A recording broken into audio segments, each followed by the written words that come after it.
Yo digo, básquele a cada día su propio afán.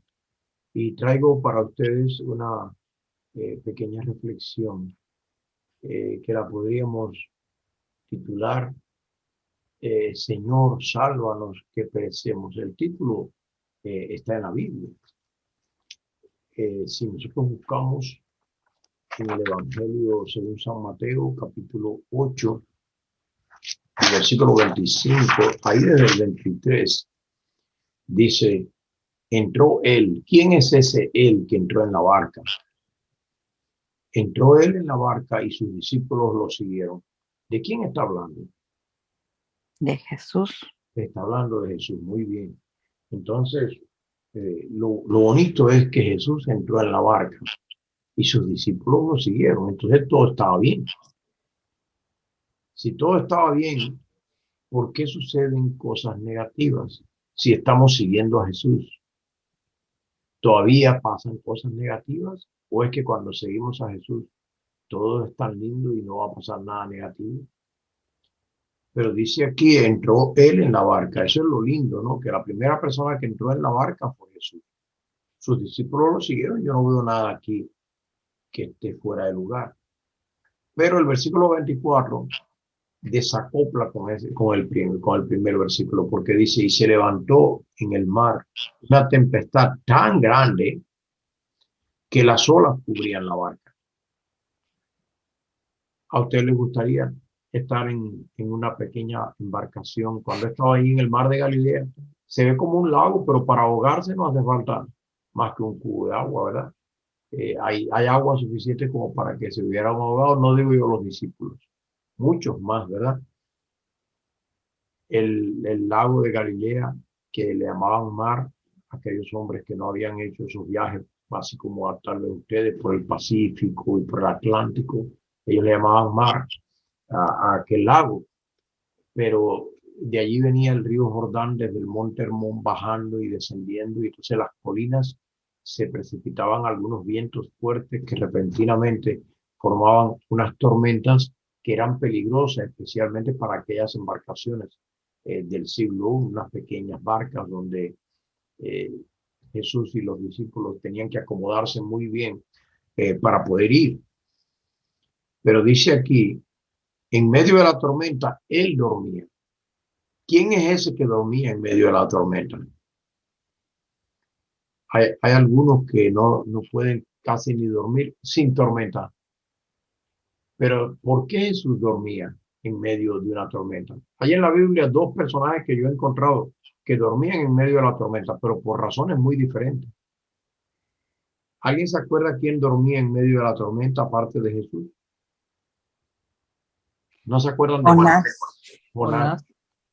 Pero Jesucristo dormía en medio de la tormenta porque había cumplido el deber, porque estaba cansado.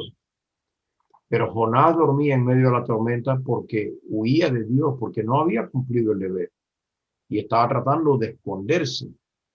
Razones diferentes para el mismo sueño. Y la tormenta también eran por razones diferentes. No todas las tormentas vienen por las mismas razones, pero qué bonito cuando una persona puede descansar porque está cumpliendo su deber. Y en medio de la tormenta también se puede dormir. Hay personas que ya desde que llegó lo del coronavirus como que no duermen bien, están llenos de ansiedad, de depresión. Nada malo con eso, pero podemos mejorar. Jesús dormía en medio de la tempestad.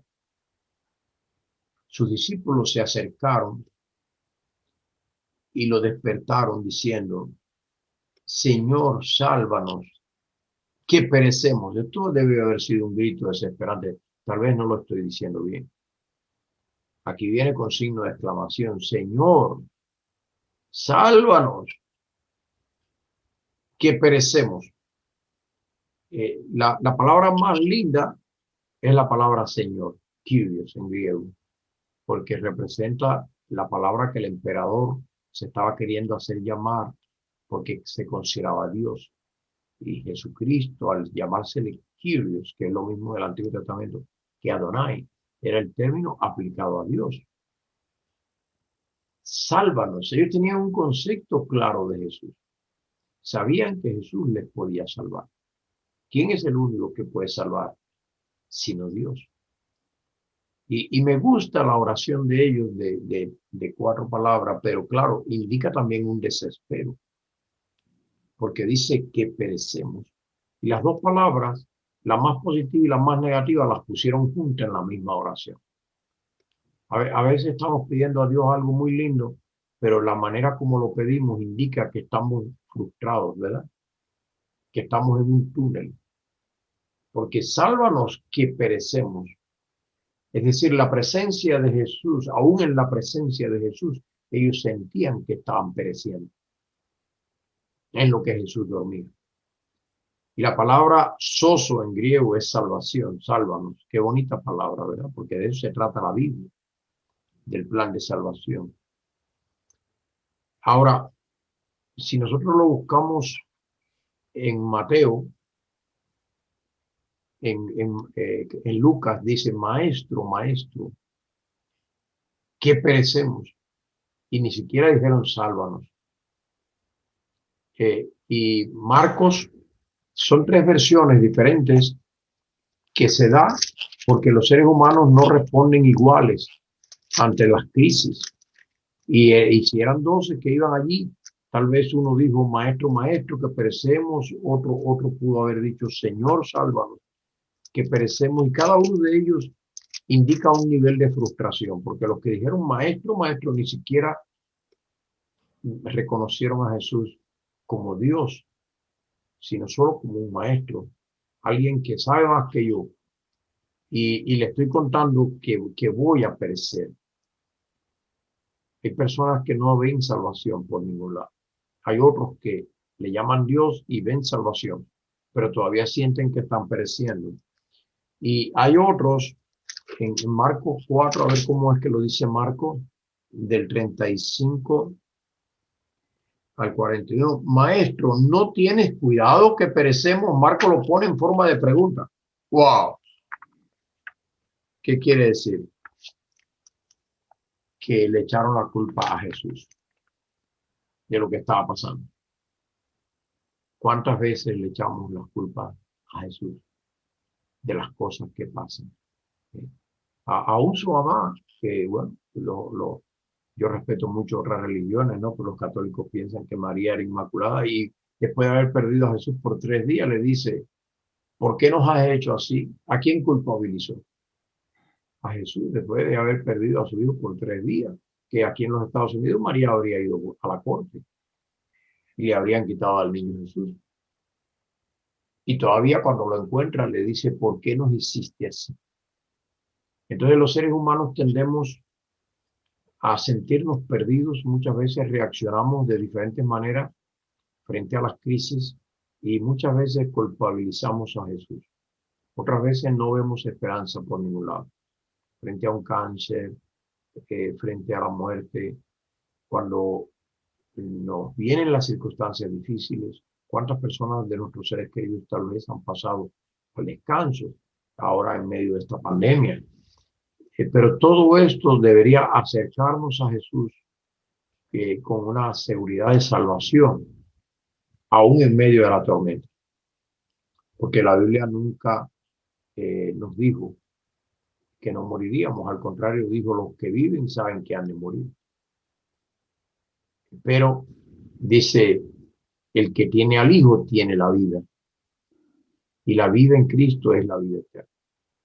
Y Él tiene un plan con nosotros en este mundo, y tenía un plan con sus discípulos, y hasta que ese plan no se cumpla, Dios preservará nuestras vidas, hermanos. Jesucristo le responde con una pregunta a la petición de exclamación que ellos hacen. Jesucristo responde con una pregunta. ¿Por qué teméis, hombres de poca fe? ¡Wow! ¿Por qué teméis, hombres de poca fe? Y para que no se sientan discriminadas las damas, la palabra antropo tanto implica hombre como mujer, implica humanidad, aunque allí eran discípulos. Pero esto pega para todos nosotros. ¿por qué teméis? Es decir, que Jesucristo no encontró razonable la exclamación desesperada que ellos estaban haciendo. Fíjense cómo frente a la tormenta reaccionaron muchos de ellos: Señor, sálvanos que perecemos; maestro, maestro, que perecemos; Señor, no tienes cuidado que perecemos. Reaccionaron diferentes de ellos de diferentes formas, tal vez, y diferentes autores inspirados por el Espíritu Santo recogieron la variedad de matices que ellos dieron, pero casi todos eran matices de duda, de desconfianza, de lejanía, de fe, de incertidumbre. Pero Jesucristo también les hace una pregunta en medio de la tormenta. En vez de ir a resolver lo que parecía un problema casi sin solución, ellos no veían que si en pocos minutos Jesús no resolvía el problema, ya ellos perecerían. Y él les pregunta: ¿por qué teméis, hombres de poca fe? Es como que Jesús vio una nueva tormenta. Había dos tormentas. Era la tormenta de la tempestad en el mar de Galilea, y era también la tormenta de la incertidumbre y de la falta de fe en sus corazones. ¿Cuál de estas dos tormentas Jesús consideró que era más peligrosa? Porque ¿cuál trató primero? Él pudo haber dicho: oh sí, los voy a salvar ahora mismo, vamos a calmar la tormenta. Pero Jesucristo lo que hizo fue preguntarles a ellos para tratar de resolver el problema de su incertidumbre y de su falta de fe. Ojalá que nosotros, al venir a esta línea de oración, podamos encontrarnos en decir: Señor, sálvanos. Tal vez no tenemos que decir que perecemos, porque si Jesús está en la barca y nosotros lo estamos siguiendo a Él, no tenemos por qué perecer, porque Jesús es salvación. Y la única barca que no se podía hundir era aquella barca donde Jesús iba. Y yo quiero preguntar: esa barca, ¿qué podría estar representando para nosotros hoy? ¿Podría ser que representara nuestras propias vidas? ¿Está Jesús en nuestras propias vidas? Entonces, en medio de la tormenta, en medio de la incertidumbre, en medio del coronavirus, en medio de la crisis económica, podemos todavía estar seguros y dormir. Hasta si ustedes leen un libro complementario que yo recomiendo, que es El Deseado de Toda la Gente, de una autora que Dios iluminó, que es Elena White, la inspiró. Ella dice allí que ellos primero lucharon por sus propias fuerzas para resolver el tema de la tormenta. Y ella dice que ¿por qué descubrieron que Jesús estaba con ellos? Porque dice que un rayo iluminó el rostro de Jesús. Y ellos vieron cuán placenteramente dormía en medio de la tormenta. Y entonces fue que clamaron: ¿no tienes cuidado? Es como tú durmiendo aquí en medio de la tormenta. Pero a veces la primera solución que buscamos no es clamar a Jesús, sino que por nuestras propias fuerzas tratamos de resolver los problemas. A veces los seres humanos pueden llegar a actuar de esa manera. Cuando a las personas le viene un cáncer, rápidamente piensa más que en el ungimiento y en la oración, correr para el médico, ¿no? Tratamientos naturales, si es una persona que le gusta mucho lo natural, si le gusta mucho la medicina, busque rápido al oncólogo y vamos a hacer quimioterapia. Y no está mal, no está mal. Porque Cristo mismo dijo: muéstrate al sacerdote. Pero Jesús primero ya había sanado al leproso. Habían ido primero a Jesús. Porque Jesús es el médico, es el maestro, es el gran Dios. Es todo en nuestras vidas. Y lo primero que debemos hacer no es que no hagamos las otras cosas. No es que no tratemos de vaciar a cubo el agua que se está entrando en la barca, pero que primero debemos identificar a Jesús sin temor, porque el problema era que ellos estaban llenos de temor y faltos de fe. Pero fíjense ustedes lo que dice aquí la Biblia. ¿Cuántos le vienen problemas matrimoniales y en medio del problema matrimonial lo que buscan es el divorcio en vez de buscar a Cristo? ¿Será que Cristo quiere el divorcio? ¿Será que Cristo quiere que una persona, tiene el plan de que esta persona descanse realmente? ¿Por qué no vamos primero a Cristo para que Él nos consuele y nos diga el plan que Él tiene con nosotros? Porque Él nos va a fortalecer. Él nos va a dar la fe para pasar, como dijimos ayer, por el valle de sombra, incluso de muerte. Pero si tú vas con Jesús, tú tienes la vida y tienes la vida eterna. Jesús dormía, no quiere decir que fue un instante, porque dormía es un imperfecto en español y en griego también, que implica una acción continua, una acción que se está repitiendo en forma lineal, porque él estaba tan cansado y tan fatigado y ahora tenía que descansar. Hace falta el descanso también. A veces no descansamos, pero Jesús nos dio el ejemplo tanto del trabajo como del descanso, pero nos dio el ejemplo de la confianza en su Padre. Noten ustedes que dice que entonces levantándose reprendió a los vientos y al mar. Después, primero, ¿a quién reprendió primero? Reprendió primero a los discípulos, su incredulidad, y después reprendió al viento y al mar. Nosotros nos enfocamos más al problema que hay fuera y no nos damos cuenta a veces del problema que hay dentro. ¿Cómo vemos las cosas, verdad? Jesucristo no vio aquello como una tormenta para que perecieran. Él no lo vio así. Él sabía que él era el dueño de la naturaleza. ¿Quién había creado el mar de Galilea? ¿Quién había creado los océanos? ¿Quién había creado los seres humanos? ¿Quién había creado el viento? Él tenía poder sobre todos estos elementos de la naturaleza que él había creado. Y todavía en vez de confiar en él, lo reprochamos. Maestro, maestro, que perecemos. No tienes cuidado. Sálvanos, un imperativo, un tono de urgencia, una plegaria de emergencia. Cuando estamos frente al dador de la vida, al creador de todos los elementos. Dios conoce todo lo que los científicos no conocen. Y no nos damos cuenta lo frágiles que somos y a veces ponemos nuestra confianza. Un día me dijo alguien, no, es que ella ya no puede creer en Dios porque ahora es doctora en farmacia. Digo, pero ¿será que va a encontrar a Dios en una pastilla o en un fármaco? Dios está en todos los sitios, Él es omnipresente, Él es el creador de todo. Mientras más estudies, querido joven, también le hablo a los jóvenes, no sé si veo que entran también jóvenes a la línea de oración, les felicito, felicito a todos por supuesto, pero me gusta cuando también los jóvenes se acercan al Señor, nuestros hijos, nuestros nietos, ¿verdad?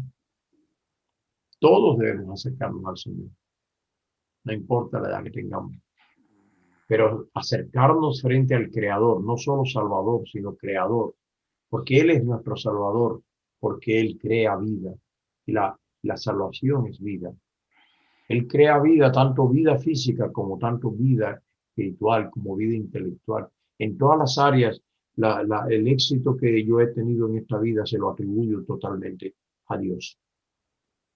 Habiendo nacido en Cuba, en una pequeña isla, habiendo nacido en la pobreza, discriminado porque el sistema no creía en Dios y me llevaron a la prisión, al servicio militar a los 20 años, me sacaron del seminario, parecía que yo nunca iba a ser pastor ya más. Por un momento me sentí desesperado, pensé que después de haber tenido ese sueño, de toda mi vida de ir al seminario, porque mi abuelo había sido el primer pastor de Cuba, Manuel Ávila, y primer adventista de Cuba en el 1907 junto con Pedro Cruz. Y ahora adventista de cuarta generación. Y de momento los comunistas que no creían en Dios me sacaron de allí por la fuerza, me llevaron al servicio militar. Finalmente por no trabajar el sábado me condenaron a la prisión, 5 años de privación de libertad. Yo pensé, aquí ya recibo a Cristo. Pero Dios tenía un plan para mi vida y un capitán me llevó a su oficina y cuando yo le hablé de Jesús, él empezó a llorar. Estaba en medio de la tormenta y me dijo, no encuentro sentido a la vida, pero hoy he encontrado el sentido de la vida. No eres un prisionero, eres un misionero. Me lo tuvo que decir alguien de fuera, que yo no era un prisionero. ¿Cómo yo me sentía? Prisionero. Pero el capitán, que era mi jefe, llorando, me dijo, tú no eres un prisionero, tú eres un misionero. Dios te mandó aquí porque necesitábamos nosotros ayuda. Y a veces nosotros vemos las desgracias de una manera muy diferente a como Dios las ve. Pero aun cuando nosotros digamos, sálvanos Señor, que sea porque confiamos plenamente en Él. Salva nuestras vidas, salva nuestro matrimonio, salva a nuestros hijos. Y me gusta como ellos parece que eran en medio de la tormenta, hicieron una línea de oración, porque en vez de decir sálvame, dijeron sálvanos, sálvanos, oraron corporativamente, pidieron para todos. Y qué bonito cuando ustedes se unen, a Jesús le gustó que pidieran para todos. Salva nuestro hogar, sálvanos nuestra familia, sálvanos nuestra iglesia, nuestra fe, nuestra comunidad. Y entonces ahora Jesús, ¿qué tiempo demoró? Fíjense, en Marcos me gusta, él levantándose reprendió a los vientos y al mar y le dijo, calla, enmudece. Siotao Simó, dos palabras en griego. Siotao Simó, eso fue todo lo que dijo. Eran las mismas palabras muy parecidas con las que él reprendía al demonio. Calla, enmudece. Jesús solamente usó dos palabras para reprender la tormenta y para reprender a los discípulos usó muchas más palabras. Porque él encontró más problemas en los discípulos que en el mar. Entonces cesó el viento y sobrevino una gran calma. El evangelista subraya que así como la tormenta fue grande, la calma fue grande también. Porque en la misma proporción del problema es la solución que él tiene. Y finalmente les dice, porque estáis así amedrentados, ¿cómo no tenéis fe? Entonces sintieron un gran temor y se decían al uno al otro, ¿quién es este que aún el viento y el mar lo obedecen? Esa es la gran pregunta que no hemos podido responder. ¿Quién es este? ¿Quién es este hombre? ¿Quién es Jesús? ¿Tenemos claro realmente quién es Jesús? Los teólogos se han debatido todos los siglos preguntándose quién es Jesús y tratan de resolverlo teológicamente y decimos es pleno Dios, es pleno hombre, es creador. Pero ¿quién es Jesús? Porque tiene unas facultades diferentes a las de todo ser humano. Los discípulos nunca habían visto a alguien así. Por eso la última pregunta me gusta mucho, porque es ¿quién es este hombre? Lo cierto es que Él lo puede resolver todo, que Él puede estar en todo lugar. Más vale relacionarnos con Él y recibir su compañía y su amistad que explicarlo. Porque tal vez esa pregunta no la vamos a poder responder plenamente ni en el cielo. ¿Quién es Jesús? Es tan grande, es tan infinito, es tan insondable que la criatura tal vez nunca va a poder responder del todo la pregunta, ¿quién es este? Porque siempre habrá nuevas profundidades a las cuales llegar, nuevas alturas que alcanzar. Dios es tan grande, es tan infinito. ¿Por qué no acercarnos a Él con fe para vivir nuestras vidas en confianza? No importa la tormenta, si hay desempleo, si hay coronavirus, si hay enfermedad. Pero que no haya falta de fe, por favor. Si hay problemas en la familia, pero que no sea yo el problema.